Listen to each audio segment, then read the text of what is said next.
முன்னாடி லாரி ஓட்டுநருடைய மகன், ஆனா இப்போ 800 கோடி ரூபாய் மதிப்பிலான நிறுவனத்தினுடைய உரிமையாளர். ஸ்பேஸ் ஸ்டார்ட் அப் நிறுவனத்தை தொடங்கி அதனுடைய மதிப்பு 800 கோடி ரூபாயா உயர்ந்திருக்கு. கூலி வேலை செஞ்ச ஒருத்தருடைய மகன் இவ்வளோ பெரிய சாதனையை செஞ்சிருக்காரு.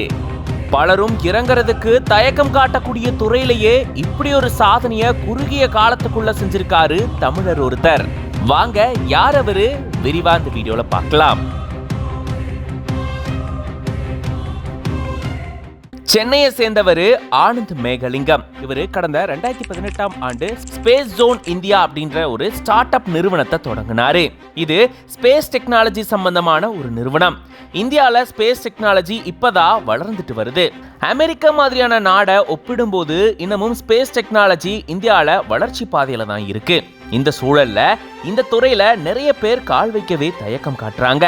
ஆனா ஏரோஸ்பேஸ் இன்ஜினியரிங் முடிச்ச ஆனந்த் மேகலிங்கத்துக்கு ஸ்பேஸ் தொடர்பான தொழில் செய்யணும் அப்படின்ற ஆர்வம் ரொம்பவே இருந்திருக்கு. அதன்படிதான் ஸ்பேஸ் ஜோன் இந்தியா அப்படின்ற ஒரு ஸ்பேஸ் டெக்னாலஜி சம்பந்தப்பட்ட ஒரு நிறுவனத்தை தொடங்கியிருக்காரு. இதுல சேட்டலைட் டெக்னாலஜி, ஸ்பேஸ் எஜுகேஷன் ப்ரோக்ராம்னு நிறைய விஷயங்களை சொல்லி கொடுக்கறாங்க. இதன் மூலமா இந்தியாவுடைய ஸ்பேஸ் டெக்னாலஜி வளர்ச்சி பாதையை நோக்கி போகுதுன்னு சொல்றாங்க.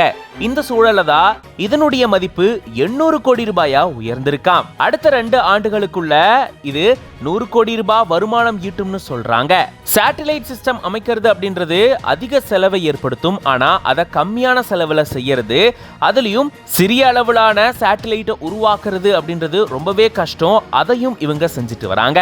இப்படி ஸ்பேஸ் துறையில சவாலான கஷ்டமான வேலைகளை ரொம்ப கம்மியான செலவுல ரொம்பவே சூப்பரா செஞ்சுட்டு வரதுனால இவங்களுடைய நிறுவனம் வளர்ச்சி பாதையை நோக்கிட்டு போகுது. குறுகிய காலகட்டத்துக்குள்ளேயே இவ்வளவு பெரிய வளர்ச்சி பாதையை அடைஞ்சிருக்கு.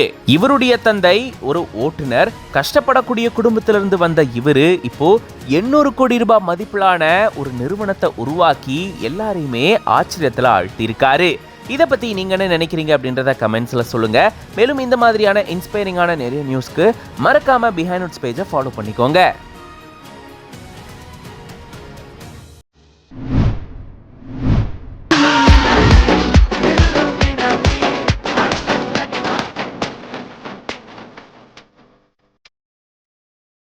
அந்த ஆகாயம் போதாத பறவை ஒன்று, நதி கண்ணாடி பார்த்து மனம் நிறைந்தது இன்று. கடலால் தீராத எறும்பின் தாகங்கள் இலையின் மேலாடும்.